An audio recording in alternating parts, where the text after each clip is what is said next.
Today is a very special episode with my dear friend, Crystal Sparks. And Crystal is a speaker. She's an author. She's also a pastor at One Church in Texas. She is also one of the most influential people that in my own personal life. So I am just honored to have her on the podcast and to have this conversation. It's also sort of hilarious because if you know anything about me or you know anything about Crystal, like I'm this, Mormon girl from Utah, and Crystal is a pastor in Texas. And maybe for the majority of my life, I probably believe that we didn't really have anything in common, or like maybe I didn't have something to learn from her, or maybe I didn't fit in with hearing her conversations or being in her building. But over the last few years, I have learned that that is absolutely false. There is no truth in that. In fact, many Sundays, I find myself listening to the live broadcast of her church services or her podcast, and as I'm getting ready to go to my own church meetings. And I think that something that is so beautiful is that she has the ability to reach and to connect and to understand and to really like meet people where they're at. She is like someone who includes her God in everything that she does and all of the messages that she shares, and so comfortably and confidently, but also tenderly and just like so lovely. And I had never experienced something like her before we became friends, and now I go to her for so many different things, but having this conversation is just going to be amazing. And I'm excited for you to hear more from her and to kind of dive into different areas of growth that she's experienced. She's a mom of two. She has a beautiful daughter and a son. Her husband, Brian, also is a pastor alongside her. And I mean, gosh, what else do the people need to know about you, Crystal? Gosh, I need you to like hype me up every day. Well, I the good love news is you. this I is love being you. recorded, so you can go back and listen to this anytime. I'm just gonna play this every morning while I'm getting ready and be like, okay, no matter what anybody else says about me, Chelsea loves me. I So actually that's joke great. and call you my pocket pastor. So it's like you are Oh, like, because we're so far away, I don't like get to experience being in person with you a lot, but I also listen to you often in my pocket. So it's like you're my pocket pastor. And I'm just really grateful for that. gosh, I love you so much. Like seriously, you are the best. I love you. There's those people that when the minute you meet them, you're just like, okay, this person needs to forever be in my life. And that's the way Mm, I feel with you. I love you so much. And my biggest regret is that I'm not in the room with you more often. I And know. so I'm so grateful to be here with you. Thank you for inviting me. And you had to change the date once, and then I had to change Yeah. the date. And then I was late to this today. And so I'm grateful that good friendships, I always tell, if you're going to be in my life, you got to have a lot of grace. And Yeah. I'm grateful that we both have grace for each other. Yes, So we I love do. you. No, I I love love you. you. The feelings are I love mutual. you. And that is something that I think is so cool is trusting that the places that you say yes to, that you show up to, they're also going to bring the people into your life that can potentially change your life, that can bring so much Yeah. goodness. And so when something is really pulling you for a yes, in fact, actually, let's go back to the very beginning because we ended Okay. up at a conference together. We were both there as as attendees, and we're sitting there. And if you don't know anything about the Church of Jesus Christ of Latter-day Saints here in Utah, we actually are very pretty quiet in our meetings. Like we don't, there's not like a lot of interaction vocally. We, raise our hand and have like conversation. But Crystal was sitting in front of me with also our friend Nancy, and the things that she agreed with, like she would vocalize this, yes, this is good. She just like gave this energy. And at first I panicked, like, wait, what's happening? I don't know what's happening. This feels different to me. I've never experienced something like this. But then it quickly turned into like one of the most beautiful things of this, like it was a it was a two-way interaction of support and Yes. love. And so that Yes. is something that I've learned from you, is like that, taking our thoughts and feelings and being okay with like putting them out, not keeping everything Yes. inside of us, but like releasing those verbal affirmation of what feels good and right and true. And so that was like our very first like experience together. And we didn't really connect like super deeply there, but we were able to connect later on. But I will always remember that's something that I have loved learning from you. Oh, thank you. I love, the Bible talks about how deep calls out to deep. And Mm, so I think there's times when somebody says something, it's like it hits the deepest parts of us. And so when we have a response, what we're doing is we're grabbing hold of that in our mm, spirit and saying, I want that to become part of me. Like mm. you just said something that it just resonated in the deepest part, and I'm not going to let it just fly by me, Yeah. but I'm going to grab hold of it in the supernatural and the spiritual realm. And I Mm, want that to become part of like the identity of who I am. yeah. And so it's just the same way when you're having a conversation with somebody like right now, and we're like, Yep. oh, yes, like that's good. Like Yep. that just spoke to me. I needed that. I feel like the same way in a public speaking sense. There's times that something is said that you're like, that just hit me. And I don't want it to just fly past me. I want to grab hold of it in the spiritual. I want to absorb it. I want it to be part of who I am, like the fabric of me. And so that's kind of why I'm that way. I'm just Mm, like a vocal person all the way around. Because I think that there's lots of things happening, right? There's lots of opportunities for growth that are being spoken into our lives. And it's when we receive it, right? And it's not that the verbal does anything, but it's a verbal response to what's happening in the spiritual. And I want to grab hold of that and allow that to become part of me. And so, yeah, that's I'm so a good. definitely a loud listener, you know? A loud So yeah, listener. thank That's you. actually so perfect. And you mentioned kind of how we are having this conversation, and I didn't actually realize this, but I do think learning that from you has given me the ability to have interactive conversation, verbal listening, even on the podcast. Yes. Wow. Wow, that's so good. You're Yeah. so good, No, Chelsea. you're You're so awesome. good. So But you're there, naturally good at creating spaces for people to be vulnerable and to be real. And that comes from the authenticity of who you are. And so thank you for being that kind of person. well, I am grateful that you say that, and I do believe that some like one of the most important things to me personally is deep and honest and sincere conversation, and I just know the power of it, of that connection with others. And that's the reason why I felt like it was happening in my life a lot, because of the people that I was surrounded with or the opportunities that I had. And one of the big reasons why I wanted to do the podcast is because I wanted others to be a part of these conversations. I wanted others who maybe Mm. weren't in rooms or in conversations with people who were willing to have these, real conversations, this real connection. I wanted them to have a chance to listen in and be a part of these types of conversation. And it just felt like the perfect way to do that. How could I bring this connection, this conversation, this depth into people's lives? And so that's where the podcast actually came from. Wow. Wow. That's amazing. And hopefully, I mean, because true friendship, I think we've lost with the internet culture that we live Mhm. in, a Yeah. false connection. We've forgotten that real true friendship is intimate conversations with vulnerability. And Mm-hmm. so I mean, because I think you do it so well on your podcast, but my hope is that even people in is like, you know what, I have some people in my life that really see me and really know me, and I Mm-hmm. can have vulnerable Yep. conversations with. It's like modeling what that Mm-hmm. is. And it's sad Totally. that we're at that in society, but we really are. We're the most Mm-hmm. connected and the most disconnected, Yeah, like that is I believe. absolutely the truth. No, So, it's absolutely the truth. And see, we find ourselves repeating the same behavior of like going and scrolling because it feels like connection. But as we're there, initially we get that little dopamine that feels like, yes, we're connected. But the longer that we stay in that, the more disconnected we feel. And so mm, it's kind of a two-way sword. Like it feels like connection, but then quickly it turns into disconnect.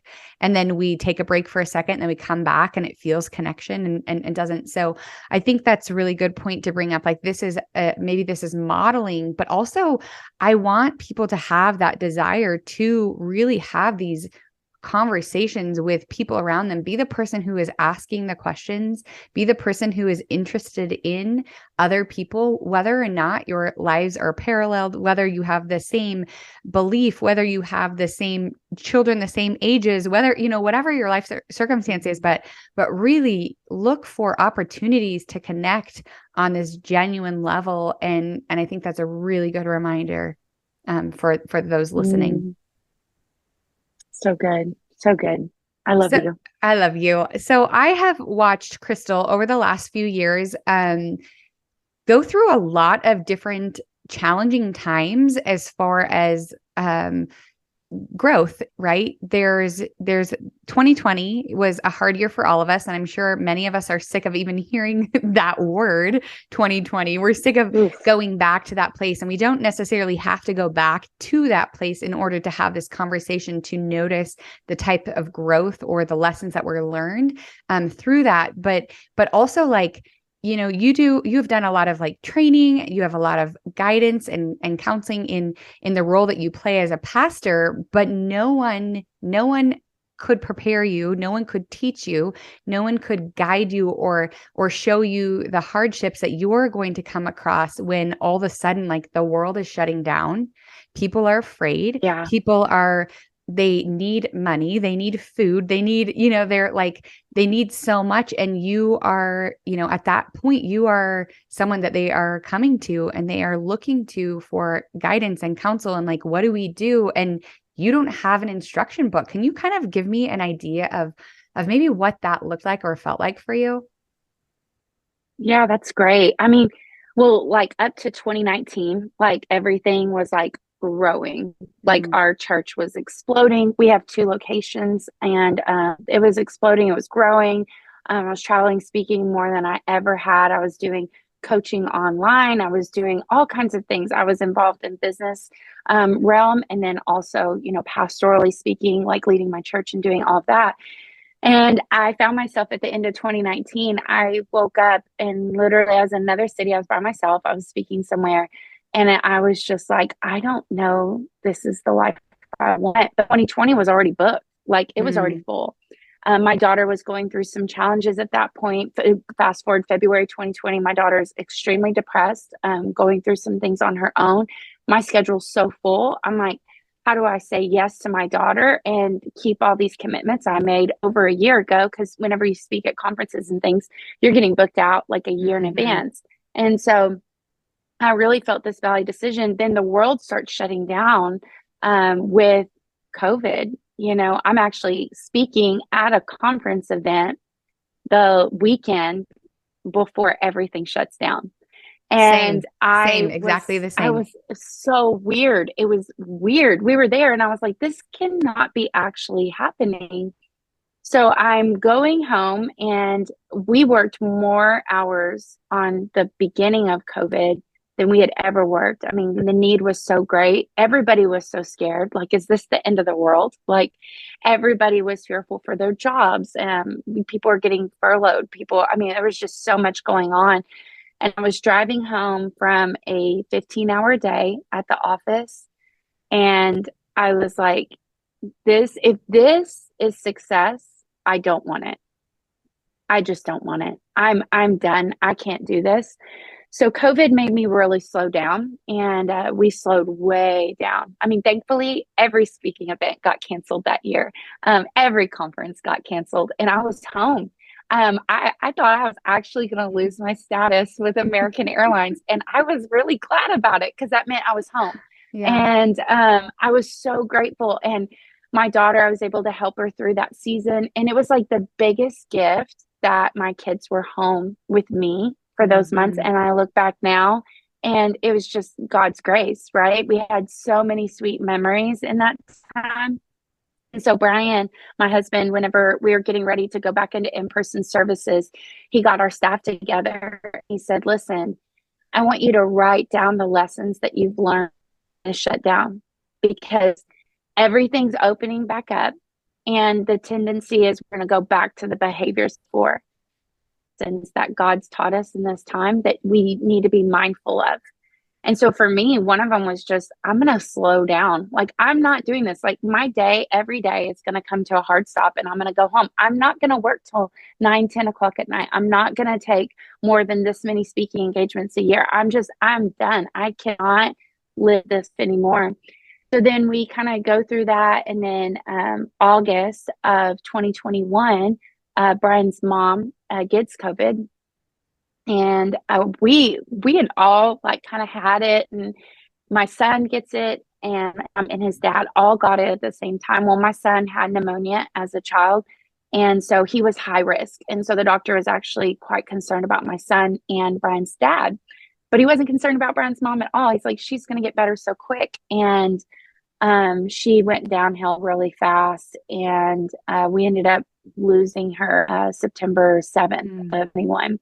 She passed away, and my whole world, it was like it came crashing down. She was so much of the support in our family and been a mother to me. All I know so much about being a mom and a wife, I've looked to her, and she was a role in so many ways, which made me slow down even more. Super depressed for like 6, 7 months, suicidal, like just the thoughts that went through my head.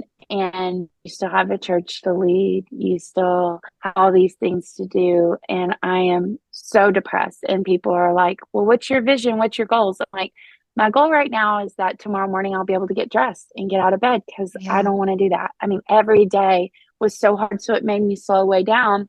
And I was telling you, and then December I fell and I broke my hand, ended up having to have surgery and have wires put in, and I got them out yesterday. So I still don't have full use of my hand. I can't pick up anything heavier than my phone with my hand right now.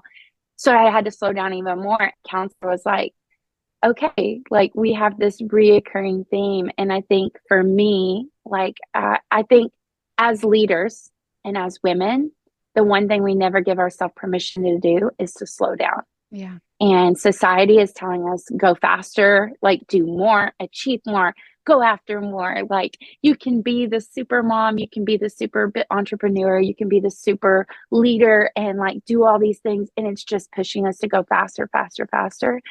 And I felt like I had slowed down so much from 2019 Crystal to 2023 Crystal, completely different.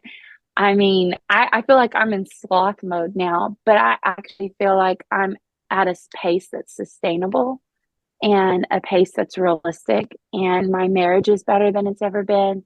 My kids are happy. My staff is happier than they've ever been. Even my staff are like, praise God that you're not who you were in 2019.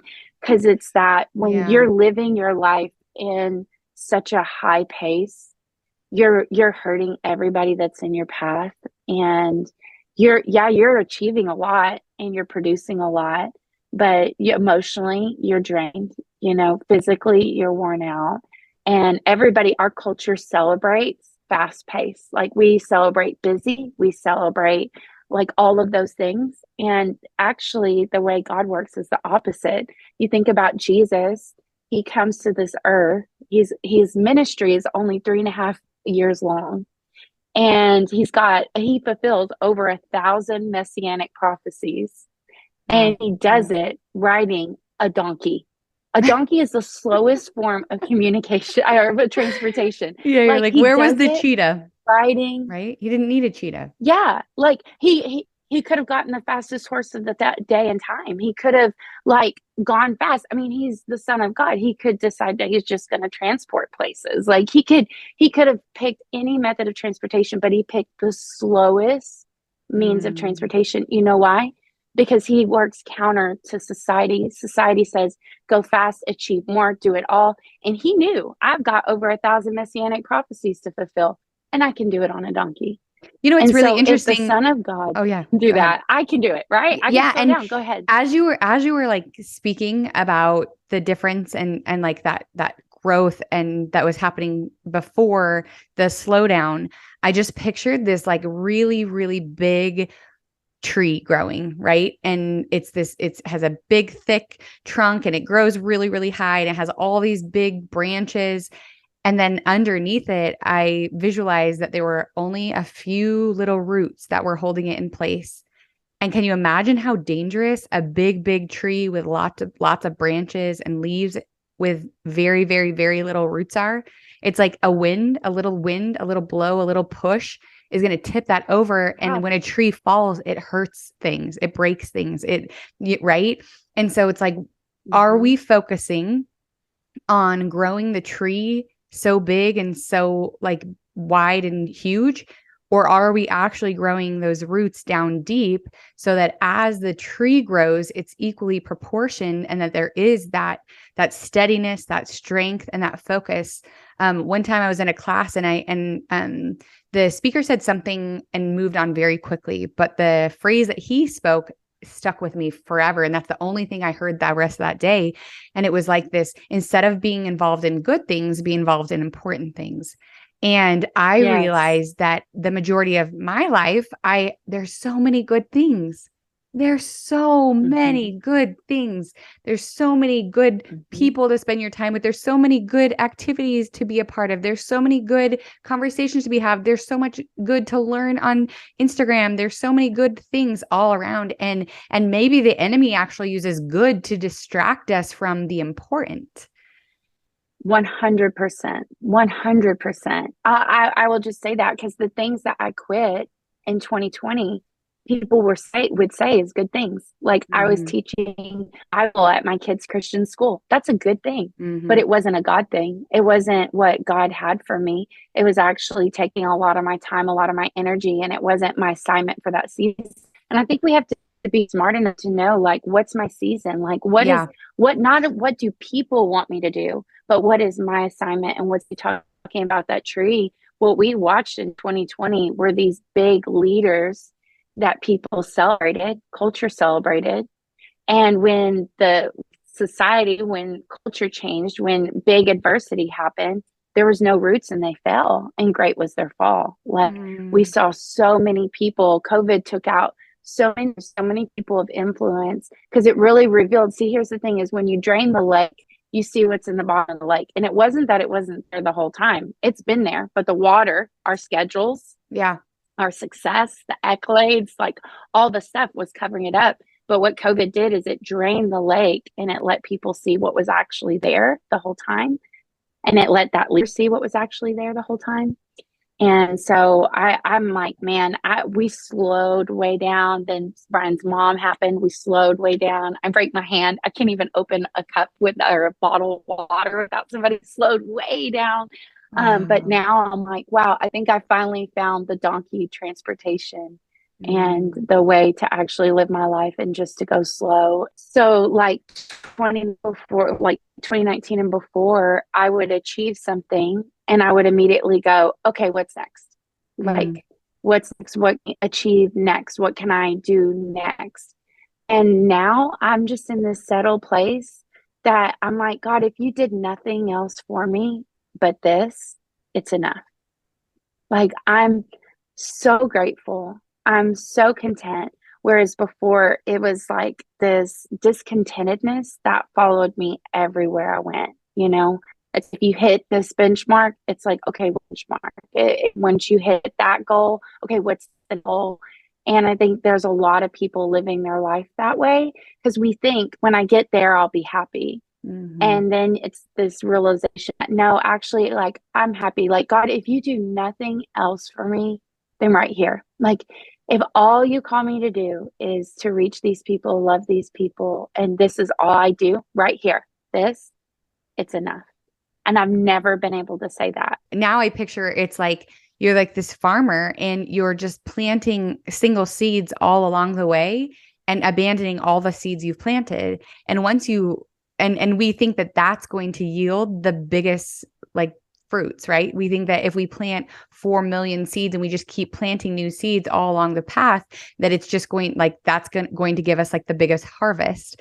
When in reality, it's like, no, maybe we just needed to plant those 1, 2, 3 seeds and sit with those and stay focused on those, nourishing them, growing them, watering them, because it is all of those seeds that kind of distract us from what you're saying, the call that we're in. And I can see many stages of my own life where that's also been the case where I didn't realize it, but that's what I was doing. I would plant a seed and say, okay, this is good. All right. I planted a seed. Like, where's the next seed? Okay. I'm going to plant that seed. All right. Where's the next Yes. seed? And I'm just like following and chasing all these seeds. But in the meantime, like maybe I see little sprouts growing, but they're not getting the nourishment that they need. So actually I'm abandoning the seed. Yes. When we think of the word lust, we think about it sexually. But Yeah. lust, we can lust for success, we can lust for Mm. influence. Mhm. And lust, in its like purest definition, is this: it wipes its mouth and says, one more, I'll be happy. Mm. And that's what we do a lot of times, or with whatever we're chasing after.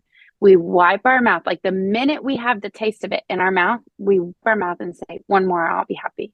Like if the business just grows this much more next quarter, I'll be happy. If I get one more contract, I'll be happy. If I hit the next thing, and then I'll be happy, which actually you won't. You actually just won't. It's when you go, this is enough. Like right now, but you've got to be, it takes a measure of being comfortable in your own skin, Mhm. comfortable in your voice, comfortable in the place that you're in, that I don't need any of those external things to validate me internally. Internally, I'm just enough.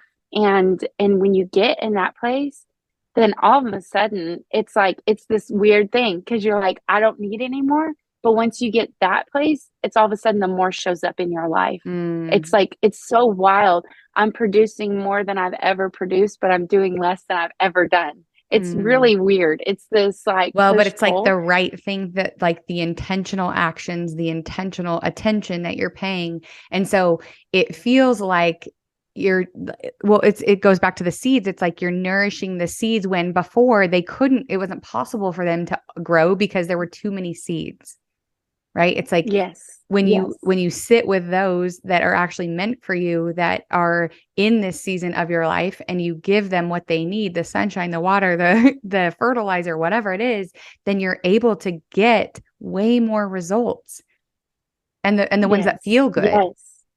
Okay, so let's Yes, go. I remember it Oh, was go in ahead. 2019. God told me this because I was like, it just feels like too much. And God told me, it feels like too much, it's because it is. Mm, And I think a lot of people are trying to figure out how to manage their calendar better and how to cram more into their day when actually you just need to do less.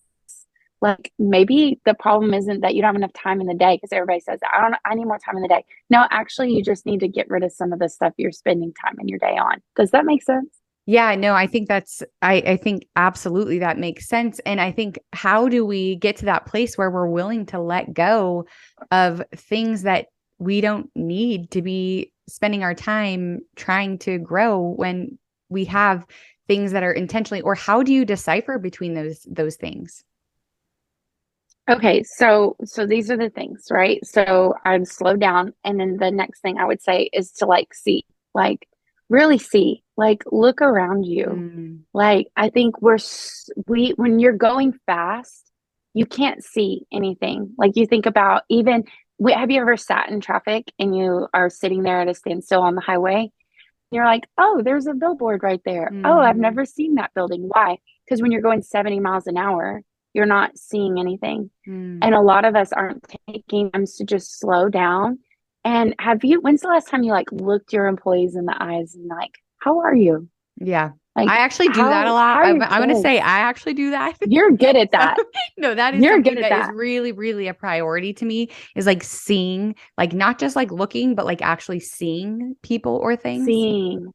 Hmm. Yes, and like seeing where what makes me come alive. Not because Hmm. everybody has agenda for your life, and Yeah. especially if you're listening to this, if you're gifted or talented at all, then people are going to want to use your gifts, use your talents, right? And they're going to assign to you their own purpose that Mm-hmm. fulfills what they need, Mm-hmm. right? Because and it's not selfish, it's just they see the gift on your life and they're thinking, how can I use that to my advantage? That's just how we are as humans. But when's the last time you saw what is the value that I bring? And what is it when I do it, I come alive and it brings me joy. And if I did this for the rest of my life and I never got paid, I would just do this. Like, and when we actually take time to see those things, it's real easy to then know, what am I doing because everybody, like other people's agenda or people's pursuit of my own gift or talent. Does that make sense? Yeah. Or even Because out of I habit. think It's for, like, how you don't yeah, notice you don't notice a pile of stuff in your corner until someone walks into your house because it's you're so, like, you're yes, just so used to it. And then all of a sudden you're like, wait, how long has that been there? Or that's the same for us in our life. If we don't take that time to like actually walk into our house as like a stranger or a guest, and we walk in and like actually look to see, then it's possible that we have piles everywhere in our life that we're just so used to having there that we don't even notice they exist. yes, yes. So taking time to just see. And one of the things is, then I would say speak less, right? Slow down, see, and then Mm, speak less. And one of the things I did whenever I was coming out of that season, I was so depressed and I took a complete month sabbatical. Like I yeah. didn't do anything, I didn't go to any meetings. I didn't even walk in our office for an entire month because I was like, I can't lead well, like unless I'm whole. And so I need to take a month and just let everything drop and walk away for a month and then come back in and re-pick it up. I think that that is a really, really powerful thing that you just said, that you knew that you had to be whole in order to continue functioning. That you didn't Yes. say, because I mean, Crystal is actually one of the most powerful women I know. She is the most like driven, but she's also, it feels like, you have it all together, right? You like that's just how it feels, right? I know we don't all Wow. have all together, but like it's really easy for people of strength in leadership in all of these roles for everyone to encourage, like, no, you're great, you're doing great, like you're so strong, you're so good at this, like this is like, you're meant for this, this is like, you're okay, you got this. Like it's hard for others to accept when you're in the struggle, but also it's really, Mm-hmm. really hard personally when you're in the struggle, when all of those things might be true, that you are so strong, that you are a leader, that you are, but there will be seasons of our life when we have to say, like, I am not whole, and I know that, and I cannot do what I'm being called to do unless I stop and go inward and take care of myself. 100%. How did A you get the 100%. courage? How did you get the courage to do that? I literally, because this is when you're public, right? Our grief is public. And so Mm, people are watching you grieve. And there was this push that they, like a few weeks after Sandy had passed away, Brian's mom was like, okay, well, you're ready to be Pastor Crystal now. And I go into those rooms and I'm like internally looking in, I have nothing to give. mhm. Like, and I looked at my husband and I just told him, like, I'm going to take off the next month and I would love for you to take it off with me. But even if you don't, I'm not going to be here for this month. I'm not going to be at any meetings. I'm not going to go to the office. I'm going to go to counseling and I'm going to rest and that's what I'm going to focus on. And so I think for me, I think a lot of times I think we keep thinking if I just keep going I'll get better, Mm, or like there's this demand because there's so many people counting on us and so many people that we're leading, right? And so we feel this push. Again, we don't give ourselves permission to slow down. And sometimes maybe you don't need to slow down. Maybe you just need to come to a full on stop. And that's what happened for me is I just needed to stop and the world needed to cease for a second mhm. and just to be able to catch my breath again. And when you're in that place that you're really crying on your way to these appointments and you're having to put the face on to walk in, I Yeah. couldn't even put the face on. Like I didn't have it. And I Mhm. think if you're in that place, like giving yourself permission to just say, I will be like, this isn't defeat. Like I'm gonna be back, It's actually but I'm not, I such a can't keep sign of strength to me. And it also like builds wow. trust and confidence with yourself, that you're like, I'm not going to abandon myself, my needs, what I actually need. I'm not going to abandon myself for others. And that is trust. That is self-trust. And that turns into self-love, right? It's like if we just That's keep, good. I think about like when you get a whole, like a little puncture in your tire, and maybe it's not like a blown tire, but you're constantly having to like stop at the gas station and fill your tire up with air. when what you actually really need is to like stop traveling and go to the tire store and get a new tire. And instead we just keep stopping it Yes. along the way and like keep putting like just enough to keep us going, in your tires. Like, here, I can just stop. But like what you did was like, okay, this tire is not working right now. And I can't keep just showing up and putting enough tire in to keep me, moving, but I need to stop moving and I need to actually change out what's going on. I'm the only one who's ever drug out a leaking Oh, girl, tire no. for a really long time, No.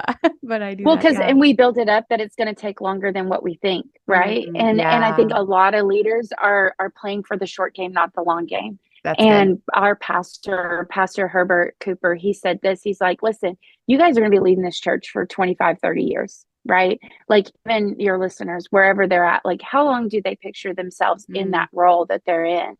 You're not going to be just in it for another year. So when you think about in 20, 30 years, what is 1 month out of 30 years? Right. It's nothing. It's like, Right. it's so short in the bigger span. So if I take this month, it's going to ensure that I'm going to lead better for the 30 years. And I'm not just going to play for the short game of what does the organization need right now today, right? But what is it going to need from me in 30 years? And to do the 30 years well, I need to do right now really well and quit just, you said, like patching that tire and keep going down. I think a lot of people are doing that. Even my counselor, like, she's like, through that time, she's like, okay, well, how are you handling that? And I would tell her, and she's like, that's coping. That's not healing. You've learned how to cope with your brokenness and not Oh how to man, be I healed. actually think that is like that thinking between am I coping or am I healing is probably a really big question that we can ask ourselves in so many different areas. Like, am I coping or am I healing? And if we get really honest, the majority of the time, I would guess that we're coping, not healing. And how can we heal instead of constantly coping? Yes. Yes, because coping, it's playing for the short term, and eventually, it's at the bottom of the lake, right? Like, just like Mm-hmm. we talked about before, all that stuff's down in there. We just keep in the lake full, so you can't see it. We're just coping. But if we actually allow ourselves the time to get healed, it gets all that stuff out, and so we can be the clean vessel that we're called to be, and we can lead for the long term. And that's what I want. I want to get to the end of my life and God say to me, well done, thy good and faithful servant. Not well done for a season, well tried, well started, well begun, well for a little while. No, I want to do it for the long haul. And to do it for the long haul, I've got to take care of myself emotionally, spiritually, physically. And so, yeah, I feel like I'm in the most settled place I've ever been. And when you're like scared to mess it up, you're like, I really don't want to mess this up. I don't want to mess it up.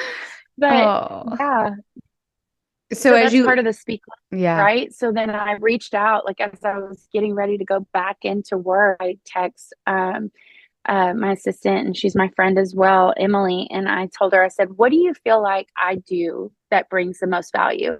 And what do you think that I'm doing that are just as actual distraction? And I kept her text to me because she sent this really long text of things that I do that brings the most value and things that I'm doing that are just distractions. But her feedback was so good. And she pointed out so many things I hadn't seen. Like, I was like, whoa, you're right. Like, you're so right. Because I didn't want to leave that month off and then come back in and pick things up out of, well, this is the way it's always been. Mm-hmm. And I was like, no, there's like a new Pastor Crystal in town. Like, she's different. Like, what she carries is different. The room she's going to be in is different. And I'm not going to go back to that place again. And because I had a cycle of burnout, Yeah. and a lot of people, I see them doing that. There's a cycle of burnout. Like, you lead well, and then you completely shut down, and you shut down for a certain amount of time, and then you fire back up, but you pick everything up that you used to carry, and then which leads to another year, you're back burnout. And so I was like, I want to lead well. And so I made it through last fall without burning out, which I was really proud of myself. I'm I so was like, proud of yay, you. me. Yeah. Good job, me. And so I'm doing less, but I'm doing more. Like, I'm going deeper in the things that my hands are on, and the fruit is so, so good. And I'm just so grateful for all of that. So, yeah, slow down, see, and speak less. So That's it's kind of so like what I've good. been in. I also love that you asked for feedback of like where your gifts really shine and what are things that you need to maybe are distractions that you could let go of. I think that's really good feedback to reach out to someone that you know and love and trust so that they can see maybe it's someone you work with, a spouse, but also I think that's a really cool question to ask yourself. I think it brings, Mhm. I actually, with my coaching clients, I do this list of like, things only I can do, really the things only I can do, things I should never do, and things I hate to do. So it's like making these lists. And one phrase that have stolen and use often from Crystal is paper never forgets. You say that all the time, right? Yes. And so just actually Yes. seeing it on paper, noticing the things that are like your non-negotiables that really are you living in your gift and in your purpose and in your call for that season. And then also then writing out the other things that maybe they still need to be done, but maybe there's someone else who can do them, right? Maybe they're not for Yes. you, and being able to see those visually on a paper or a text message or from someone or from yourself, I think is one of the most powerful exercises that you can do for your life. Yes, and like thinking about it, so my counselor Laura, she says that if we have resentment around something, it's because we're carrying something that we were never Oh supposed to gosh. carry. Okay, that's good. If we have So resentment it's around like, something, we're carrying something we were never supposed to hold or carry. yes, Mm, yes. that's And think good. about how many times we have resentment, right? And it's because we are carrying all these things. We're assuming it as our responsibility. And we know that we can carry it, or like we feel this expectation that we should be carrying it. And Hmm. so we feel resentment.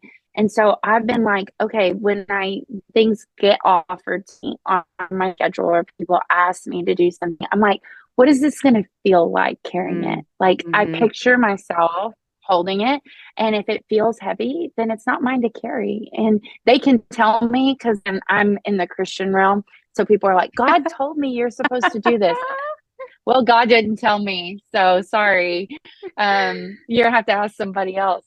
But Yeah. I have to really check that, right? Like, is this mine to carry, or can somebody else carry it?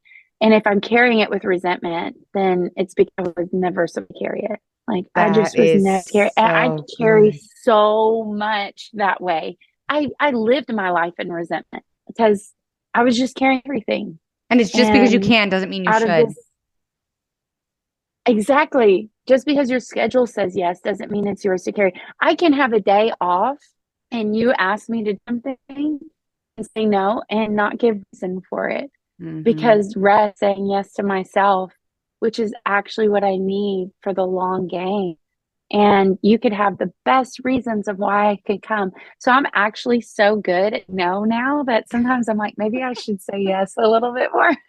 I'm like, no, I can't do it. But also Oh, maybe that this is like party can't be there. maybe after that season of so many yeses, like maybe you need to be in this learning and this repetitive like no, no, no.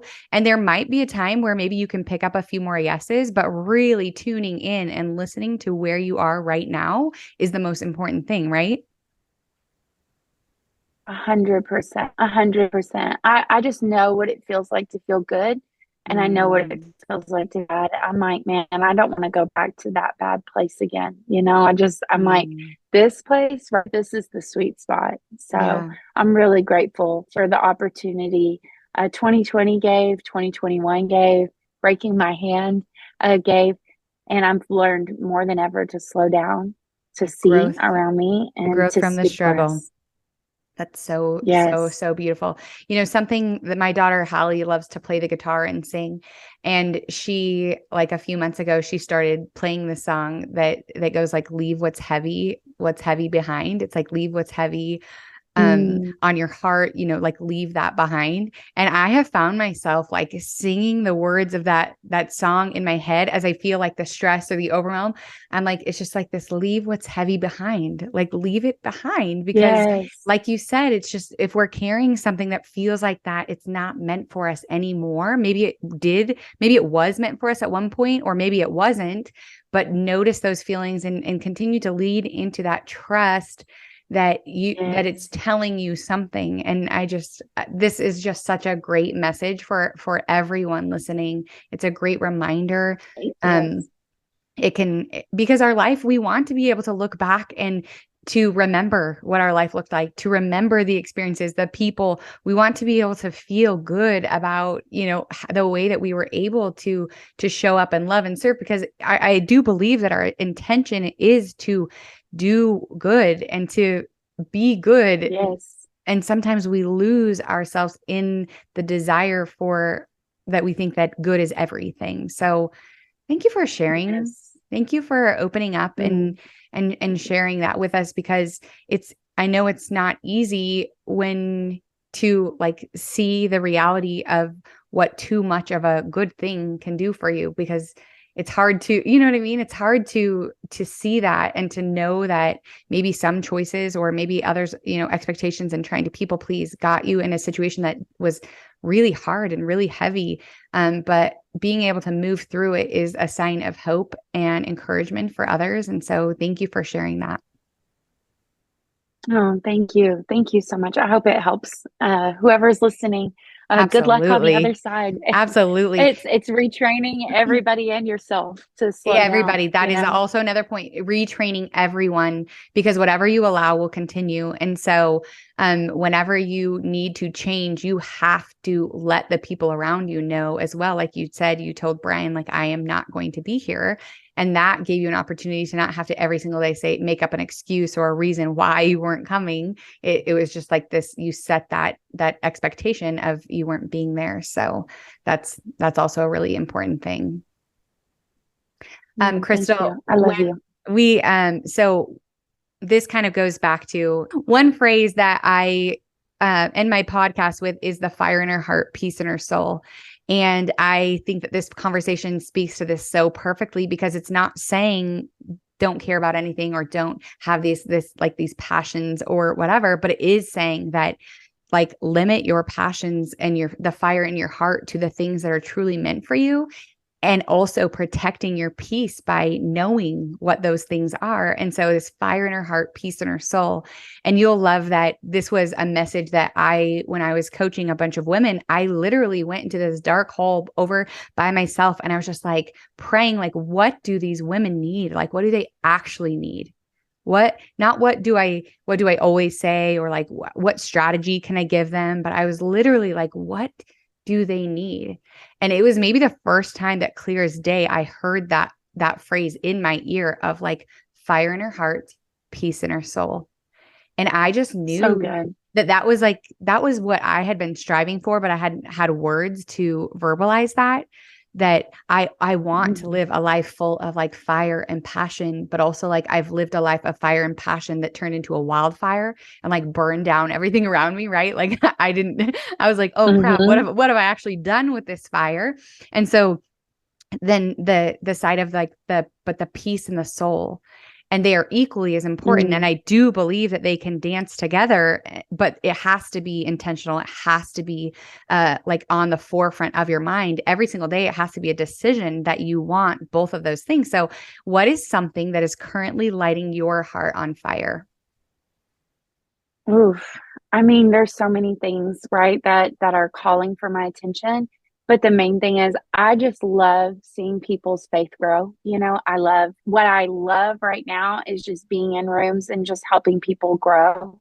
And whatever that looks like, there's many ways right now. But we have a college at our church, and I love it. And it's just giving me so much life. Like we have 24 students in it. And gosh, you get me in that room with those students, it is like fire. Like I'm like, if I could So just do cool. this for the rest of my life, I'm so happy. Like this is so good. Just seeing those light bulbs come on and them grow has been so rewarding for me. And it really is cool when you're doing those things. It gives you the energy to do everything else, right? Like when you're doing Yeah. those right things. It's Hmm. now I'm like an energy because like when I read your question, I've been praying and meditating on it, and I was just thinking about like there's a difference in like a lot of times we get seed of fire or we get a seed of peace, and a lot of times what we do is we consume it. But Mm. kind of like what we talked about earlier, when you plant it, Now I'm a fire manufacturer. Now Ah, I'm a so peace good. manufacturer. Yes. Yes. So I don't have to go looking for fire. I don't have to go looking for Mm-mm. peace. I'm now producing it. And so people can come to me and get whatever they need, right? Mhm. Because I make it. And so even like That's peace, so like good. I've thought about in the season, when I see myself as producing peace, I don't have to go and try to find peace every Mm-mm. day. I have a warehouse full on the inside of me because there's been seeds planted in my life. And so at any moment, I can tap into that peace, just like that fire, right? I'm a Yeah. manufacturer of that fire. So I can have it burn wherever I go. I'm no longer looking for something to ignite me because a lot of times we're trying to find fire from the Mm-mm. outside Yeah. in. So Mm-mm. we're grasping like a drowning person. We're grasping at everything. I need to go to this event to set me on fire. I need to Mm-mm. go on a vacation so I can feel peace. I need a day off so I can find peace. So we're like retreating, we're going external versus if I go, you know what, I'm a manufacturer of this. And inside, oh, you need peace? I've got peace for you. Like I have enough on the inside because my tree is full of peace. Like I'm growing it. And so everywhere I go, peace follows me. Oh, you need fire to ignite you in your passion? I'm a manufacturer of fire. So I Mm. can spend time with you and I've got enough fire for you and for me. And so once we get, because I think so many times we see ourselves as consumers of it and not manufacturers of it. And That is actually, so like good. I'm producing it. And so for me, I'm like, man, when I'm teaching the college, it produces in me more fire that I'm able to now put fire into everything I do. And then the same with my kids, right? Like through finding peace and my family and rest, I'm now manufacturing that peace. So when I walk into business meetings that are heated, I'm like, oh, you guys need peace. I've got plenty. But when I wasn't allowing that in my schedule, I was constantly grasping for peace. And so my mood would acclimate to whatever environment I was in because I Mm. didn't have enough. So I would vacation, I'd feel peace for a moment, but then I'd come back into chaos. Whereas now I am producing fire, I am producing peace. And so it's with me every room I go into. And so I've got it on the inside of me versus before I was always looking for it. Like, That I've is got to go to this event. like I got to do this thing. unbelievable. Just changing the way you see it, the way you manufacture it, the way you can protect it because it's actually inside of you Right here. right here. Yeah. That is one of Right the here. most beautiful things ever. Yeah. I love you. And I I believe love that you. for all of us, right? Like I believe Yeah. that we are all capable of that is true like harmony. That is like the balance that Yes. we're seeking. Like we're seeking like balance is like that our schedule is looks a certain way or that like we're looking for like that Yeah. harmony, that alignment, but that is it. Is being the It's manufacturer of those things within us. yes. Yes. Um, And so then whatever environment you go into, because every room's going to need something mhm. different, but I've got it. I've got enough for you. And it's no longer in that lack mindset of like, Mm-mm. I have to hold on to this because this is all I'm ever going to have. Yeah. No, there's more where that came from. Like Yeah. there's more fire where that came from. There's more peace where that came from. Like I've got so much, there's like reservoirs deep on the inside of me where Mhm. for a long time I didn't live that way. I like everything that came along, I was like, oh, I have to protect this because this might be all that there ever is. And now I'm like, no, there's more where that came from. I Like feel that there's so more. much. I feel that. I feel that. I love that. I hope that the listeners like take that and apply that to themselves and put it in their own like in the visual of what's going on inside of you. That is just one of the most powerful things that you can do. Thank you for that. Thank you for Thank sharing you. that. It's so good. Crystal, where can the listeners find you? Well, you can find me on Instagram. I'm kind of on a hiatus right now. I took a That's break okay. from social media and because I was like, I just want to live a life where I'm not thinking about how to entertain anybody or Yeah. inspire anybody. I just want to kind of be present for a moment. Hmm. But I'm on Instagram at Crystal_Sparks. And then I have a podcast So where I help people grow their faith and equip them to accomplish their dreams and their goals. And then our church podcast is awesome. I am a church. And so it's great. I think it's great. I think Brian's great. I listen to our podcast just to listen to him again. And I sit through 3 services every Sunday. And sometimes I'm like, this is so good. I need to hear it again. So And one of my favorite things really is I love when Crystal's on the stage, and I also really love so many messages that Brian shared. But one of my favorite things when Brian is speaking is also listening for you in the background. I always like, I pick out you. I also pick out Nancy. I'm like, oh, this makes me so happy. So I would totally recommend listening. And I actually share a lot of your messages on my social media because there are some very impactful and important lessons to be learned there. So thank you for showing up in a way that feels good for you, in a way that is life-giving in order to give to others, but not at the expense of yourself. You are just an incredible, beautiful, soulful human that I just can't say enough. I can't say enough good about you. And I'm grateful for your time here with me and for the relationship that we have. Truly. Thank you so much for having me. Truly.